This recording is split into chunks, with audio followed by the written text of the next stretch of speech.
I am not going to work anymore, and I'm going to be a toy boy. There you go. So I think I should let you know right off the bat, I don't care if you like this tour or not. And if you don't like it, tough. Because as soon as you write me up, I will be sitting in a hammock by a river with an adult beverage, and it's like inside. But in some degree of seriousness, because we are going to a serious place, I got to tell you all some things that you can't do. First thing is, I really don't want you to take anything down there in the way of fluids except water. Also, please do not take any food down there. And the reason for this is really quite logical. All the designer drinks, all that fancy stuff that everybody's buying contains a great deal of sugar. The food and the snacks, unfortunately, contain the same thing. And if we spill those down in that site, these pack rats, ground squirrels, and chipmunks will start to think of this as a food source. When that happens, they start to nest.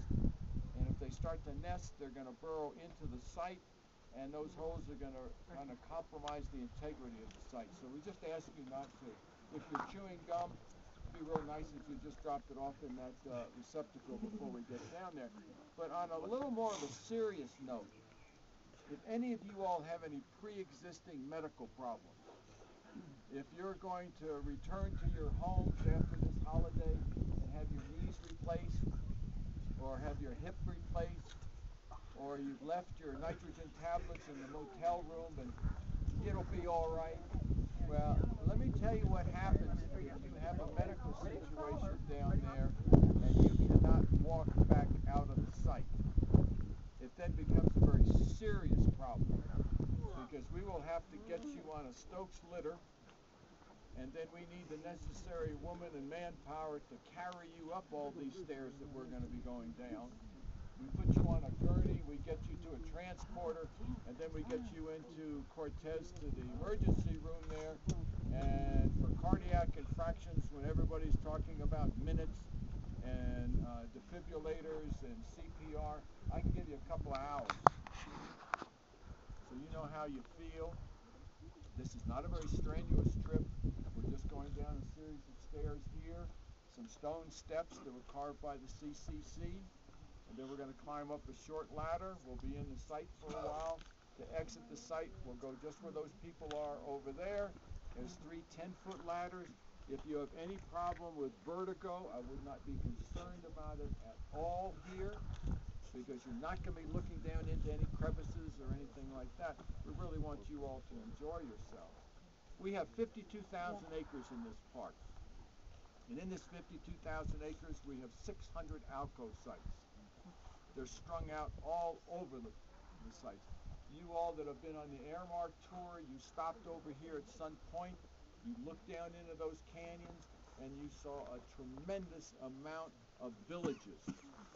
They're difficult to spot because they're made out of the same construction that the cliff is, but they're out there.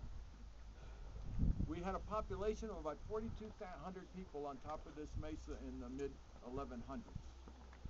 They lived up above, they built up above, and a small percentage of them came down into these ALCO sites. As you came into the park, you saw the residual effects of forest fires. They started in the year 2000, 2001, and 2002. They were a combination of almost 3 things. One is total, complete mismanagement of a forest for 100 years. We ended up with too many trees. We've had an extended drought here, and that drought has affected these trees. It's weakened them. They are attacked by pine bark borer beetles. The beetle gets in there, kills those trees, and that tree then becomes fuel. To have a fire, you need fuel, you need oxygen, and you need an igniter. And our igniter is lightning. That lightning comes at the end of June in the form of these monsoon seasons. It ends in around Labor Day. And when these trees are attacked by that lightning and ignite, instead of the passive fire that would be of great benefit, it's a Bambi fire with the clouds as high as, the flames as high as 125 feet. Ooh. It moves at a rapid pace. It sounds like a 707 taking off, and it is directed entirely by nature and wind. We try to suppress it. We try to suppress these fires by air attacks, but unfortunately the whole West is about ready to burn again, and we are so extended as far as resources, I'm not entirely sure what's going to be happening this year. As these BT units increase, the moisture in the trees decreases, the potential for a fire is starting all over again. We have gone into a very, very effective fuel reduction program, which is simply cutting down trees in strategic areas. It works. We cut them down, we haul them into our woodlot and sell that to a private contractor as firewood. It doesn't pay for the cost, but it's pretty close to it. This is a satisfactory thing. It's selective culling.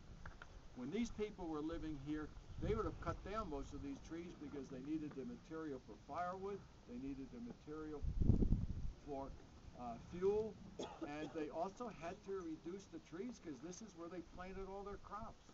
They did not plant down in there, the bears would have gotten their food. They have to plant up on top. And so when they had a fire, it would probably burn 100 acres max. And they were looking forward to it because the heat was not the intensity that we get in a major fire, which sterilizes the soil. It's just enough to get the garbage off the bottom there. So we're going to go down into this site now, and what I would like from you all is the bottom part of your tickets. I will collect it down at